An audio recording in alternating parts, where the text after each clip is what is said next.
Estamos retomando nesse domingo os estudos, né? Pela manhã nós voltamos ao Evangelho de Lucas e agora à noite vamos retomar Josué. Nós paramos bem no meio do livro, Josué 12, e agora nós vamos ler Josué capítulo 13, nós vamos entrar até o capítulo 14 até o verso 5. A leitura é um pouco extensa, mas ela é primordial para que a sua mente possa voltar aos princípios que nós fomos falando desde o início desse estudo. Então, abra sua Bíblia, Josué capítulo 13, nós vamos ler. Abre o seu aplicativo. E nessa noite eu quero falar, a partir desse texto, eu quero falar sobre a fidelidade de Deus, a fidelidade do Senhor, o nosso Deus. Sendo Josué já velho, de idade bastante avançada, o Senhor lhe disse: você já está velho, e ainda há muita terra para ser conquistada. Esta é a terra que resta, todas as regiões dos filisteus e dos jesuritas, desde o rio Sior, próximo do Egito, até o território de Ecrom, ao norte. Todo esse território considerado cananeu, abrange a região dos aveus, isto é, dos 5 chefes filisteus, governantes de Gaza, de Asdote, de Ascalon, de Gate e de Ecrom.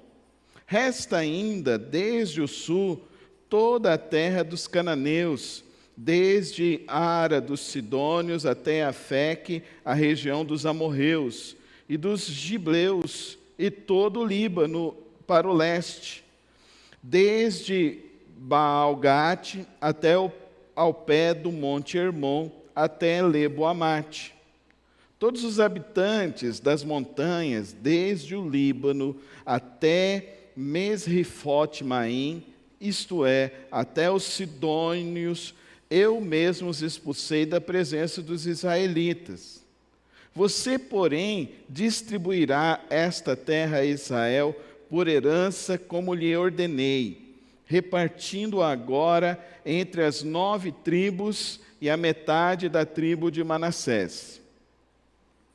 Quero que os irmãos vejam um mapa aqui para entender o que nós vamos ler aqui nesse texto. O que já lemos aqui nesse texto? A conquista do sul ainda não ocorreu, e a conquista lá do norte também ainda não ocorreu. Nós vamos verificar isso mais à frente, nós vamos falar sobre isso. Mas agora nós vamos ler, e eu gostaria que você entendesse como que é essa divisão.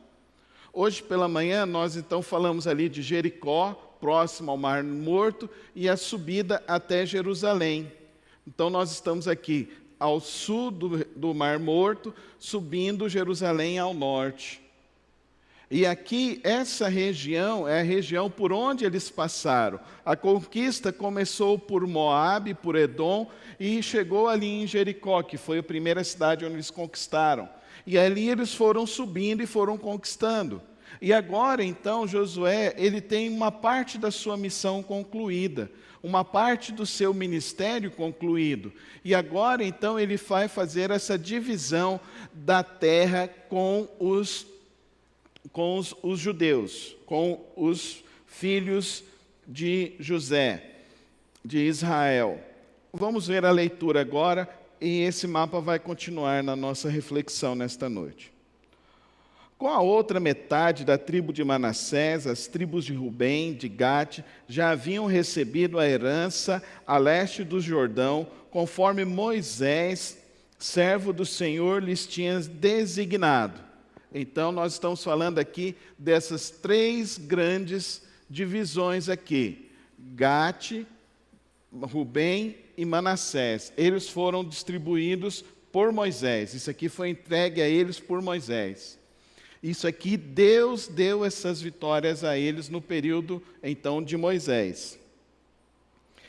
Esse território se estendia, verso 9, se estendia de Aroer, na margem do ribeiro de Arnon, e da cidade situada no vale, no meio do vale desse ribeiro, incluindo todo o planalto de Meteba até Dibom, e todas as cidades de Seom, rei dos amorreus, que governava em Hesbom e prosseguia até a fronteira dos amonitas. Também incluía Gileade, os territórios de Jesuridas, Maacatitas, toda a região do Monte Hermon e toda a Bazã até Salcá, isto é, todo o reino de Og em Bazã, que tinha reinado em Astarode e Édrei, um dos últimos Refaim sobreviventes. Moisés os tinha derrotado e tomado as suas terras, mas os israelitas não expulsaram os jesuritas e maacatitas, de modo que até hoje continuam a viver no meio deles. Observe essa narrativa no verso 14.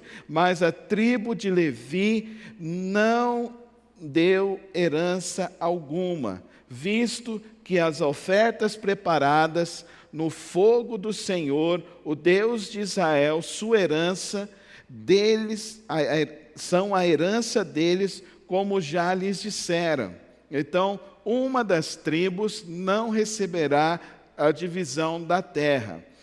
A tribo de Rubem, clã por clã, Moisés dera o seguinte território: desde Aroer até a margem do ribeiro de Arnon, e desde a cidade situada no meio do vale desse ribeiro, e todo o planalto depois de Medeba, até Hesbom, e todas as suas cidades no planalto, inclusive Dibom, Bamote, Baal, Bet-Baal, Meon, Jaza, Quedemote, Mefaate, Queriataim, Sibmas, Zeret-Zahar, na encosta do vale, Bet-Peor, as encostas do Pisga e Bet-Gesimode, todas as cidades do Planalto e todo o domínio de Seom, rei dos amorreus que governavam em Hesbom.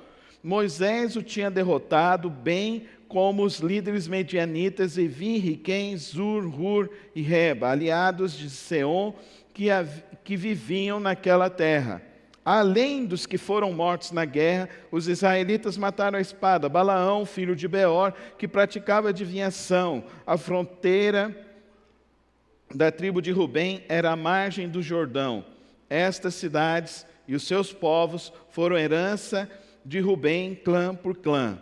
A tribo de Gate, clã por clã, Moisés dera o seguinte território: o território de Jazar, todas as cidades de Gileade, metade do território amonita até Aroer, perto de Rabá. Estendia-se desde Hesbom até Ramate, Mispá e Betonim, e desde Manaim até o território de Debir. No vale do Jordão incluía Bet-Arã, Bet-Ninrá, Sucote e Zafon. O restante do domínio de Seom, rei de Hesbom, abrangia a margem leste do Jordão até o mar de Quinerete.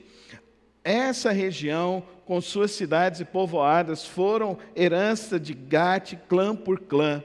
A metade da tribo de Manassés, isto é, a metade dos descendentes de Manassés, clã por clã, Moisés dera o seguinte território. O seu território se estendia desde Manaim e incluía toda a região de Bazã, todo o domínio de Og, rei de Bazã, todos os povoados de Jair de Bazã, 60 cidades, metade de Gileade e Asterode e Edrei, cidades do reino de Og em Bazã.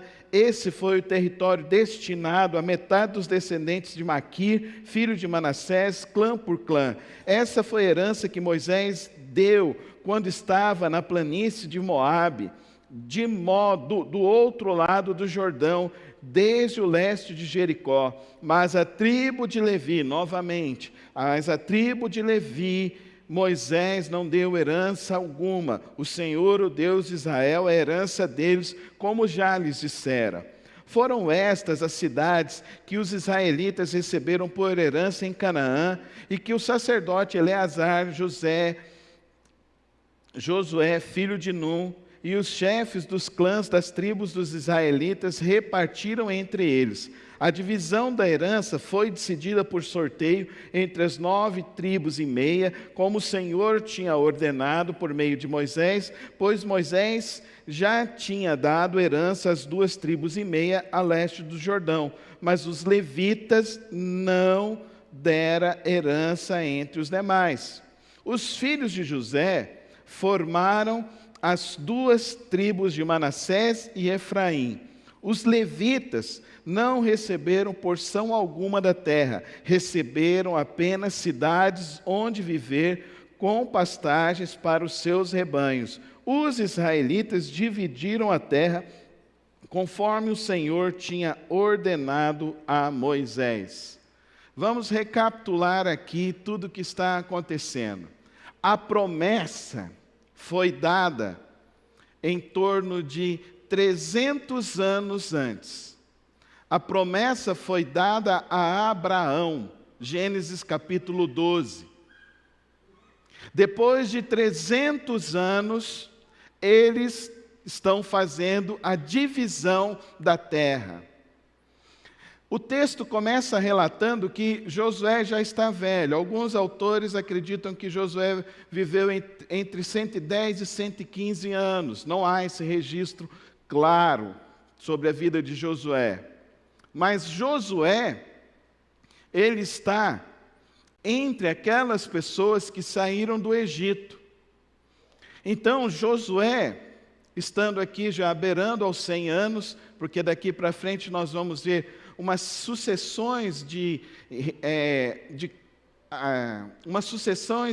atos que vão acontecer na vida de Josué, e nós vamos ver que daqui para frente, nós vamos ver que Josué, ele vai viver mais 10 anos à frente do povo.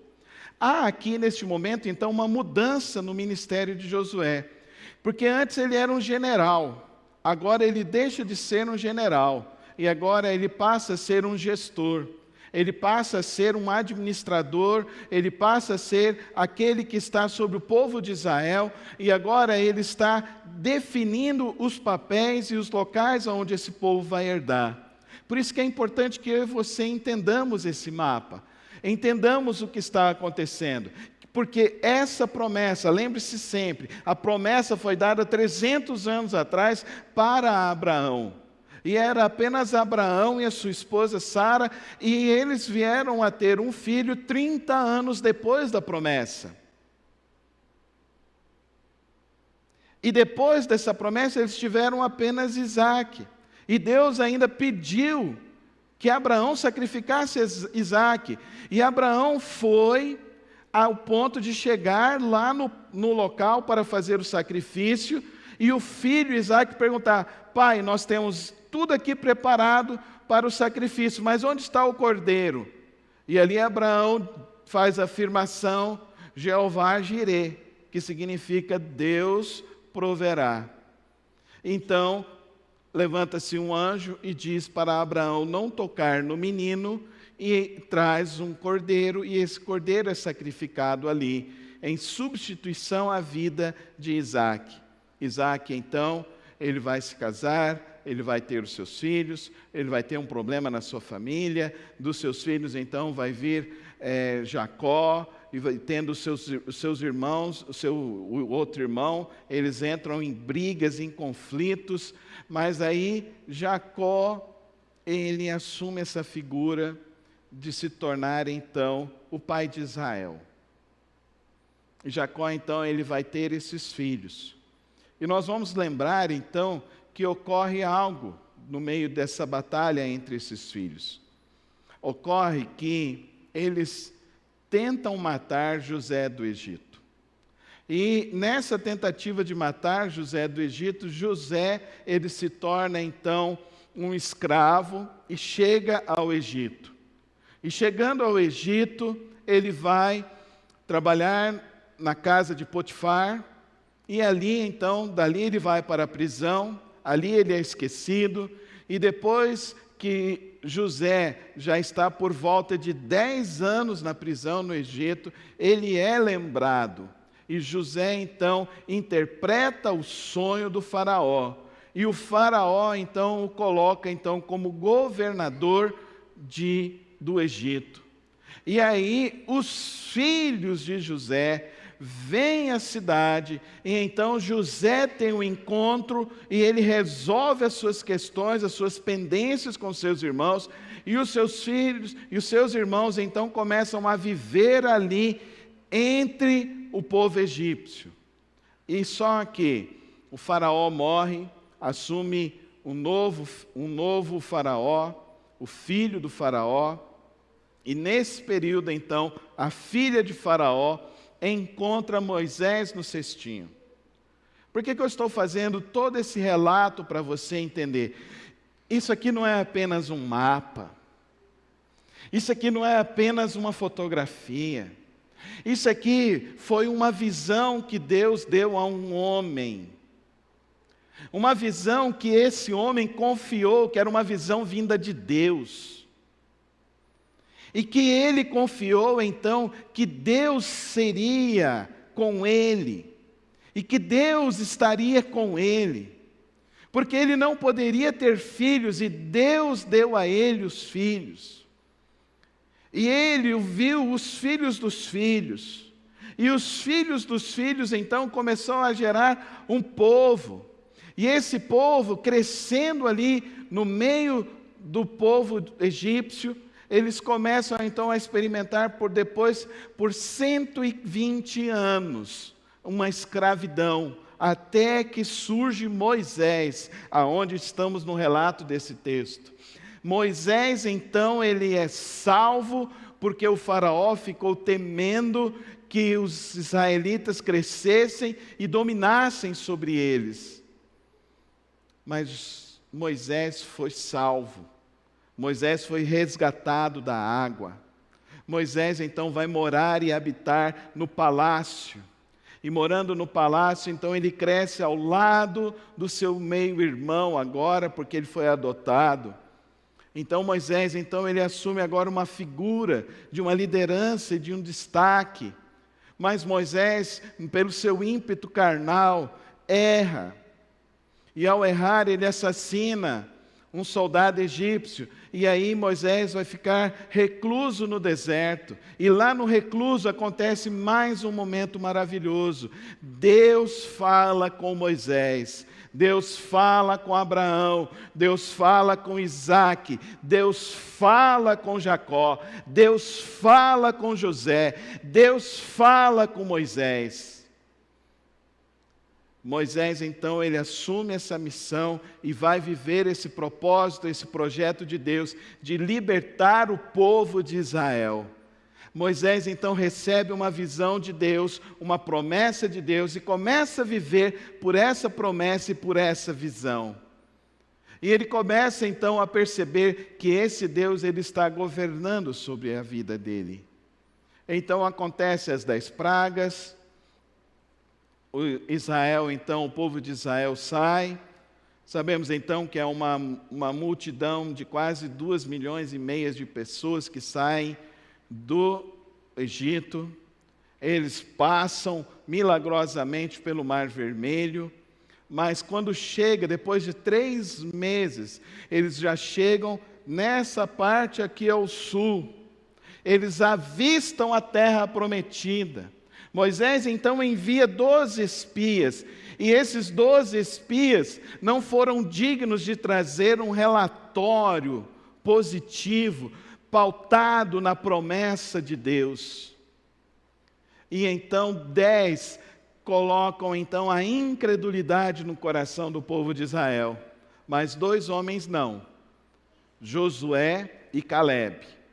Hoje nós vamos ficar com Josué. Josué, então, ele volta e dá um relatório digno. Aquele povo que saiu do Egito, eles não entram. Apenas os filhos deles é que vão entrar agora para conquistar. Josué, então, ele está à frente dessa nação. Josué, quando assume a liderança do povo de Israel, ele tem 40 anos. E agora ele já está à frente dessa nação por volta dos seus 90, 100 anos. Ele está numa luta e ele está conquistando, e ele está participando dessa luta, e ele está vivendo. Acontece então esse texto, e nesse texto, Deus fala com Josué. E o que Deus fala com Josué? Não é uma palavra muito boa, Eudson. Josué, você está velho. Deus fala assim: você já está velho, mas ainda não terminou tudo aquilo que devia terminar. Essa parte, onde está escrito aqui Filisteu, sabe quem que vai conquistar essa parte? Davi. Não vão ser os juízes, não vai ser Saul, Davi vai conquistar os filisteus. Davi vai conquistar a parte sul dos moabitas e dos edomitas. Davi que vai conquistar ao norte. E aqui eu gostaria que você entendesse essa introdução um pouco longa e delongada, para que a gente nos posicionássemos aqui nesse texto. Para que eu e você entendesse que esse texto é o cumprimento de uma profecia. O nosso tema é fidelidade de Deus. Deus foi fiel ao que Ele disse a Abraão. Deus foi fiel ao que Ele disse a Isaac. Deus foi fiel ao que Ele disse a Jacó. Deus foi fiel ao que Ele disse a José. Deus foi fiel ao que Ele disse a Moisés. Deus foi fiel ao que Ele disse a Josué. Josué não conclui a obra, não conclui toda a conquista, porque a obra de Deus e a promessa de Deus sempre é maior do que qualquer pessoa e indivíduo, do que qualquer ser humano que faça parte desse processo. Mas dentro desse processo e dentro dessa narrativa, o capítulo 12, nós já estávamos vendo essa divisão. E aqui no capítulo 13, então, nós estamos encerrando esse momento da divisão e esse esclarecimento da divisão.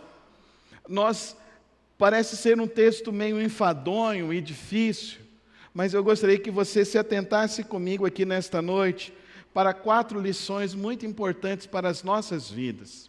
A primeira delas, queridos irmãos, a fidelidade de Deus não depende de homens.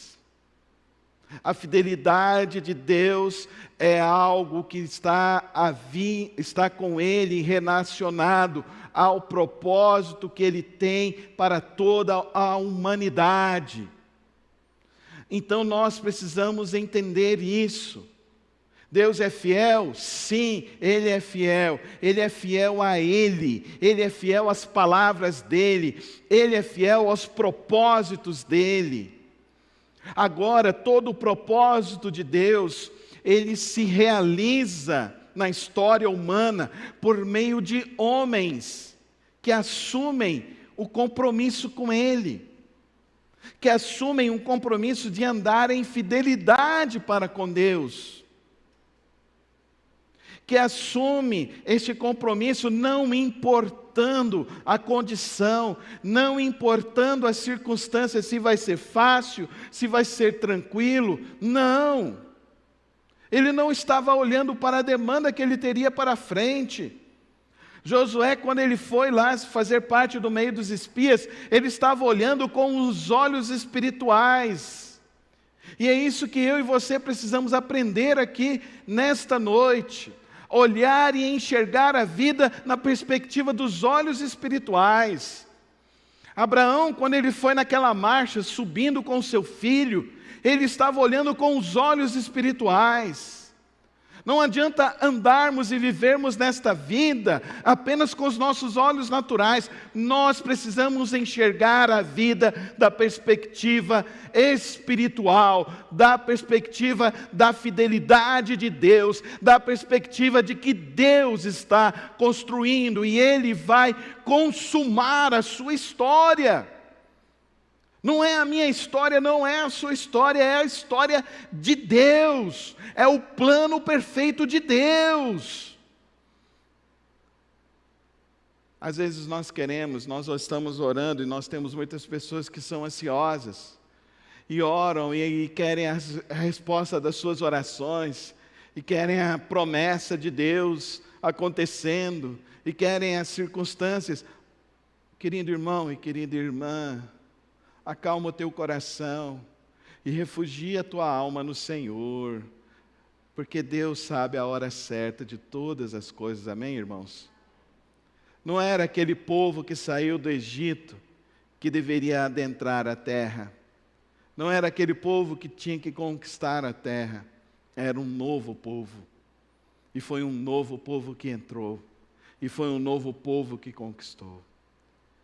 Então a primeira lição, queridos irmãos, Deus, Ele é fiel ao propósito dEle. O segundo princípio, Deus realiza o propósito dEle por meio de homens que assumem esse compromisso. Homens e mulheres. Agora eu e você precisamos entender aqui a questão. Onde nós estamos nesse projeto? Onde você está nesse projeto do reino de Deus? Aonde que a sua vida está colocada? Onde você está se posicionando?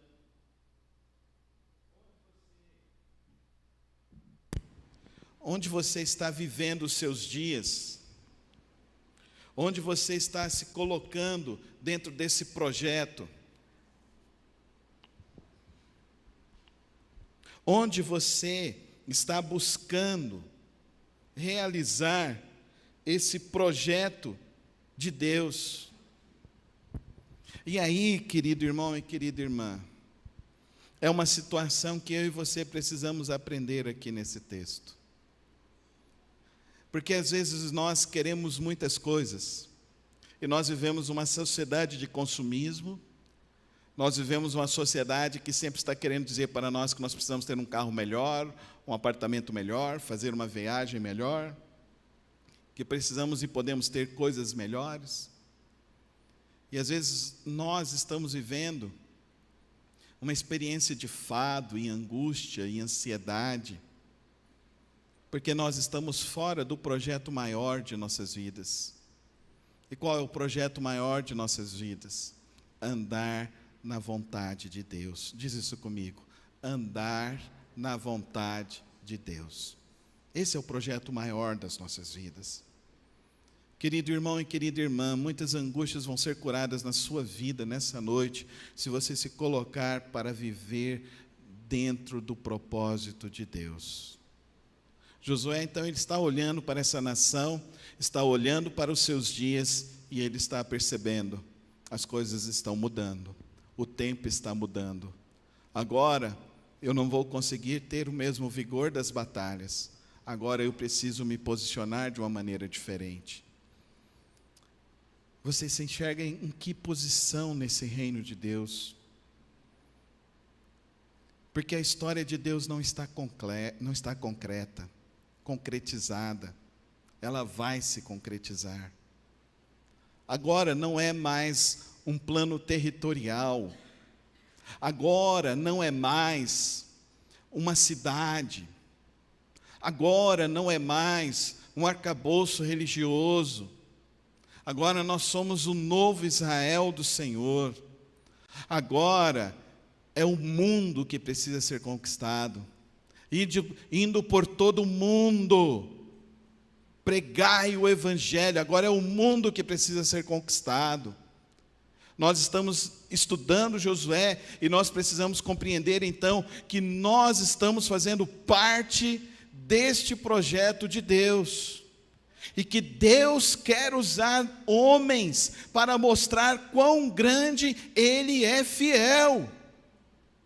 Deus quer mostrar e usar na sua vida, e fazer da sua vida um testemunho para todas as pessoas, de que quem está te sustentando, de que quem está diante de você, e quem está te conduzindo na tua história, é o Senhor dos exércitos, o Deus de Israel, o Deus de Abraão, Isaque e Jacó.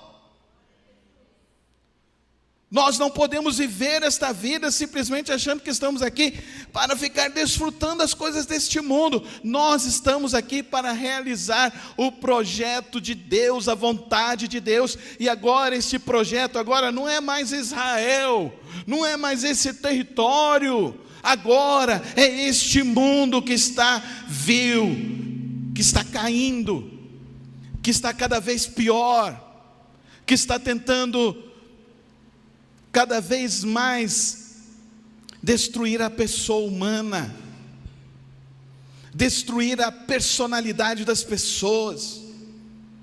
E eles estão fazendo isso, destruindo o gênero das pessoas, destruindo o próprio relacionamento conjugal. É muito triste o tempo que nós estamos vivendo, porque nós muitas vezes não estamos tendo discernimento espiritual da fidelidade de Deus, porque nós queremos que Deus seja fiel a nós, mas aos nosso capricho, ao nosso querer. Mas não, Deus não é fiel a isso. Deus é fiel à vontade dEle e ao supremo propósito dEle. E o propósito que Jesus veio nos mostrar é que todo joelho se dobre ao nome de Jesus. E é esse propósito que eu e você estamos fazendo e devemos viver. Como você está se gastando? Como que você está investindo a sua vida? Como você está realizando este projeto de Deus, a vontade de Deus, o querer de Deus? O que você está fazendo com os teus dias? O que você está empenhando os teus propósitos, os teus talentos? Josué, ele fez uma escolha. Quando estudamos lá em Josué capítulo 1, Deus disse a ele: esforça-te e tem bom ânimo. É a mesma palavra que Deus diz a mim e a você: esforça-te e tem bom ânimo. Não importa os exércitos e as batalhas que você tem para realizar na tua vida, eu vou conduzir a tua história, porque quem está falando conosco é o grande Eu Sou. E o Eu Sou tem tudo nas mãos dEle, porque Ele é fiel. E a última lição desse texto, nesta noite, diz aqui sobre essa tribo de Levi, que o texto se repete 4 vezes. E eu quero lê-lo novamente nesta hora. Mas a tribo de Levi não deu herança alguma, visto que as ofertas preparadas no fogo ao Senhor, o Deus de Israel, são a herança deles, como já lhes dissera. Ele menciona essa tribo de Levi e nos diz que essa tribo de Levi, ela tinha um encargo. E o principal encargo da tribo de Levi era um encargo de cuidar da adoração, de cuidar dos serviços sacrificiais, de cuidar da espiritualidade do povo de Israel. Eu quero trazer uma aplicação para mim e para você nesta noite, e para nós, igreja desse tempo. Quem são as pessoas deste mundo que estão preocupadas para que todo olho, toda boca, toda vida louve o nome do Senhor Jesus? Quem são essas pessoas? Sou eu e você. Sou eu e você. Nós somos esse povo. E ele afirma nesse texto: não foi dado herança para eles, porque quem iria sustentá-los seria Deus. Eu quero te dizer aqui nessa noite, nós estamos fazendo parte de um grande projeto, meu querido irmão e querida irmã. Não fique inebriado neste mundo, não. Não fica gastando o seu melhor talento, as suas melhores condições, a sua melhor força com este mundo, não. Gaste-se, invista-se no reino de Deus. No reino de Deus. Faz a vontade de Deus. Cumpre a vontade de Deus. Faz e siga o plano de Deus. Leve as pessoas a adorarem o Rei dos Reis. Levem as pessoas a glorificarem e darem ao nome de Jesus a glória que é devida. Leve as pessoas a santificarem o nome do Senhor Jesus Cristo. Leve as pessoas a viverem dentro da vontade de Deus, porque essa vontade é feita no céu e nós precisamos desejar que essa vontade seja feita na terra, na vida de cada pessoa, que cada pessoa faça a vontade de Deus. Não fique se preocupando com o teu sustento do amanhã, porque o pão do amanhã Deus já está lhe garantindo. Deus é o teu sustento. Levanta a tua mão e diz assim: Deus é o meu sustento. É Deus quem é o teu sustento. O teu sustento vem do céu, como o sustento do povo de Israel, no meio do deserto veio do céu, que era o maná do céu, e aos seus ele dá enquanto dorme. Então se coloque em Deus, se descanse em Deus, se revista no Senhor. Eu quero te dizer que nunca foi concluído esse projeto. Nunca foi concluído. Mas eu quero te dizer aqui nessa noite, ele vai ser concluído. Jesus disse lá em Mateus capítulo 24, que será como um trovão, como um relâmpago que sai do Oriente e passa para o Ocidente.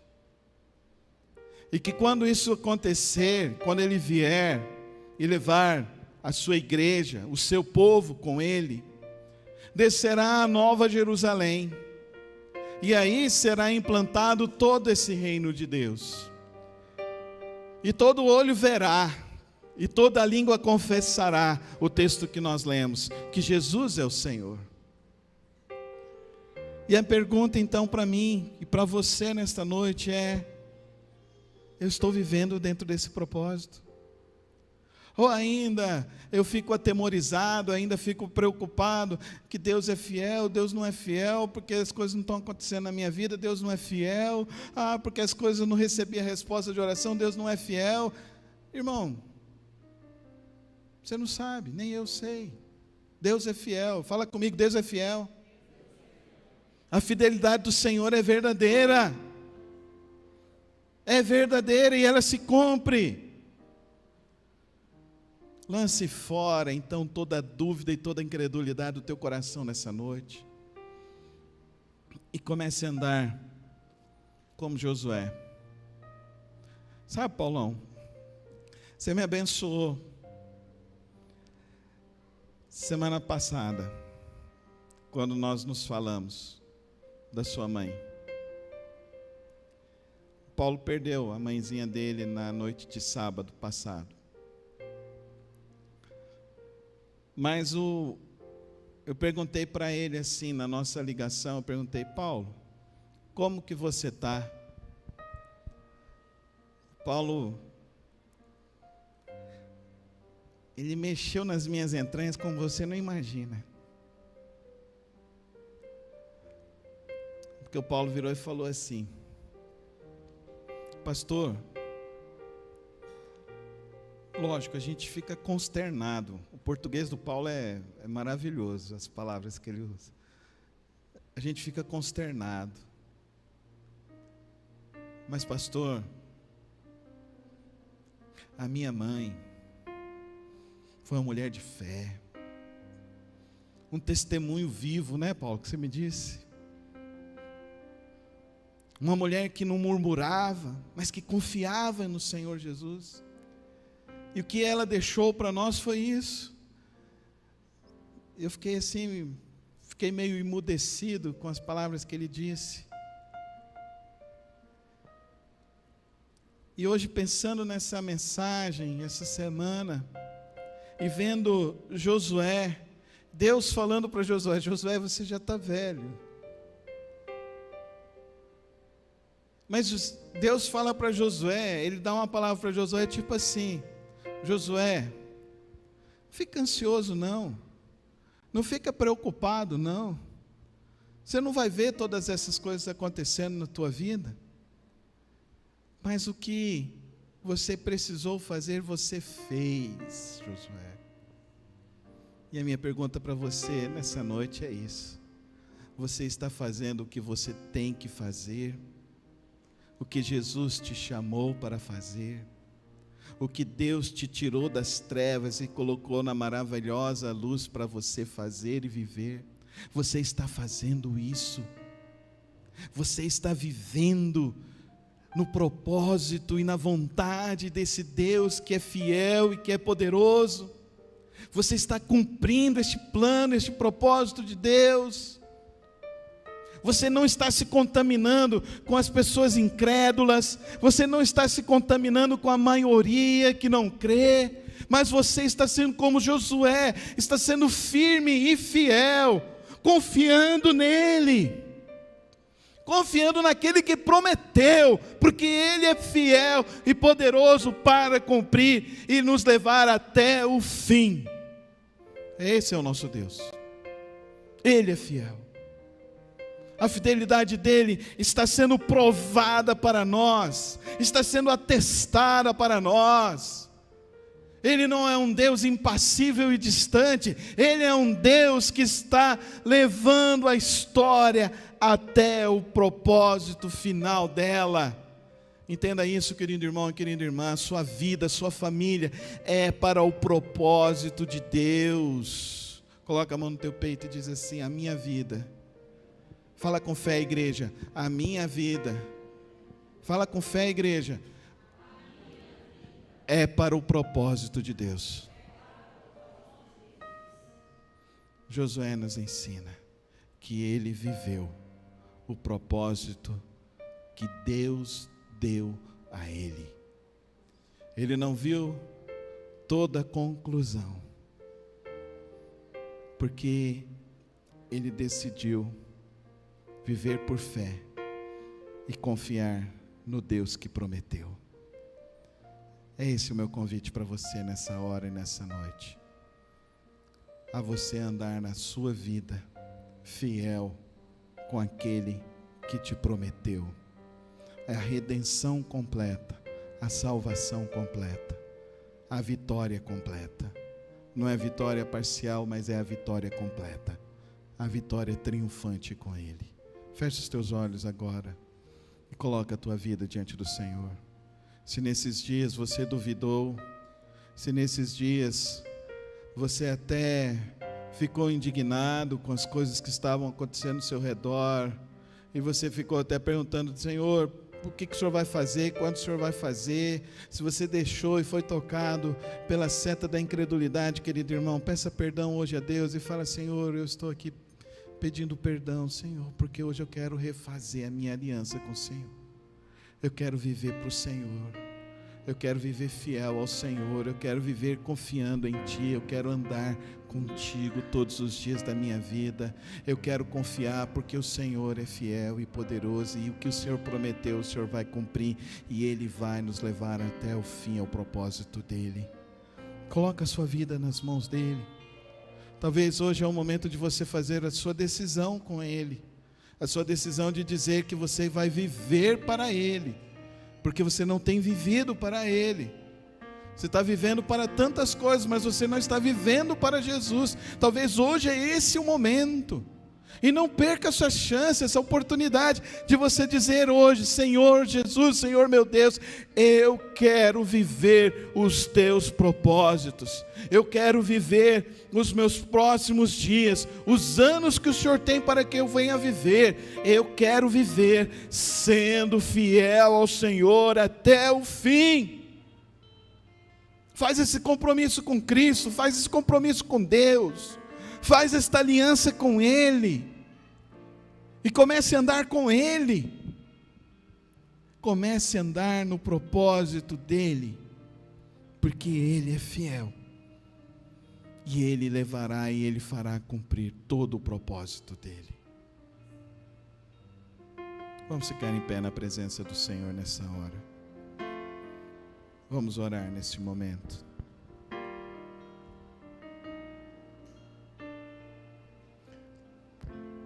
Eu não sei em qual estágio você está.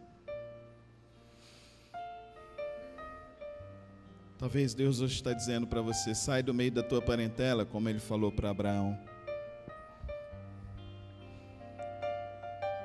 Ou talvez Deus hoje está falando para você, como Ele falou a Isaac: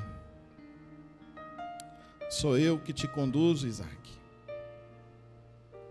Ou talvez você está ali no Vale de Jaboque, lutando na tua vida espiritual, como Jacó lutou, não querendo aceitar o propósito de Deus, não querendo andar na vontade de Deus. Talvez seja esse o seu caminho. Hoje Deus quer escrever uma nova história, quer escrever um novo nome para você, como Jacó deixou de ser Jacó, o trapaceiro, e começou a ser Israel, o escolhido de Deus.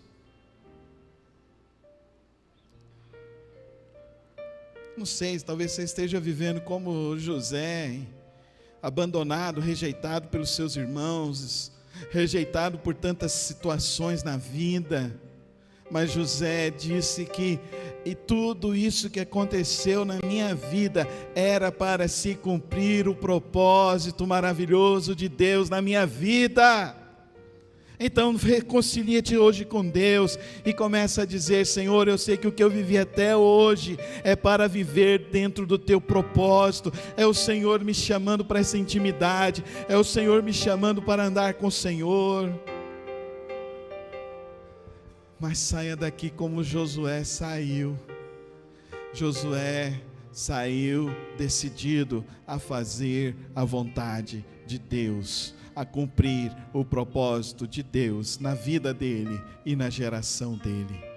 Faz essa oração hoje, querido irmão e querida irmã, e diga ao Senhor: Senhor, eu quero viver o teu propósito na minha vida, e eu quero viver o teu propósito, a tua vontade para a minha geração. E que isso se torne então uma verdade na tua vida, e que isso se torne então em atitudes na tua vida, de maior envolvimento na obra do Senhor, de evangelizar as pessoas que estão ao teu lado, e de pedir: Deus, salva esta vida, salva esta alma, e de você começar a discipular essa pessoa no caminho do Senhor, a trazer ela para a igreja, para que ela venha andar nos caminhos do Senhor. Quantos crentes que não ganham ninguém para Jesus, quantos crentes que não evangelizam ninguém.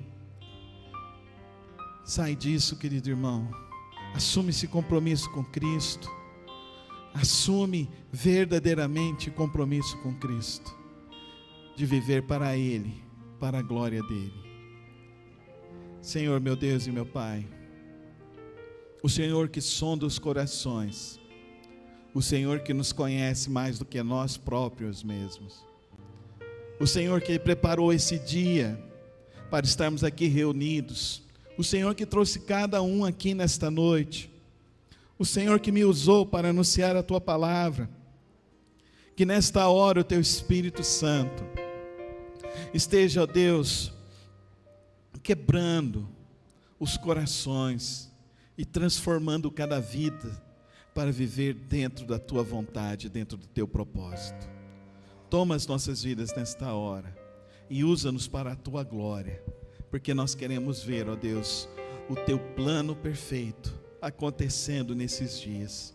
Então usa-nos, ó Deus, usa-nos para evangelizar, usa-nos para servir ao próximo, usa-nos, ó Deus, para ser o sal da terra e a luz deste mundo, usa-nos, ó Deus, para termos a coragem de dar o nosso testemunho de fé a todos aqueles que estão ao nosso redor, usa-nos, ó Deus, para vermos uma grande colheita de almas e de vidas se rendendo aos Teus pés, Senhor. Usa-nos, Senhor, tira de nós, ó Deus, as coisas que nos enebriam deste neste mundo e nos coloca com esse senso de prioridade, com esse senso de responsabilidade, de fazer a tua obra e de viver dentro do teu propósito. Usa-nos, ó Deus, em nome de Jesus. Amém e amém.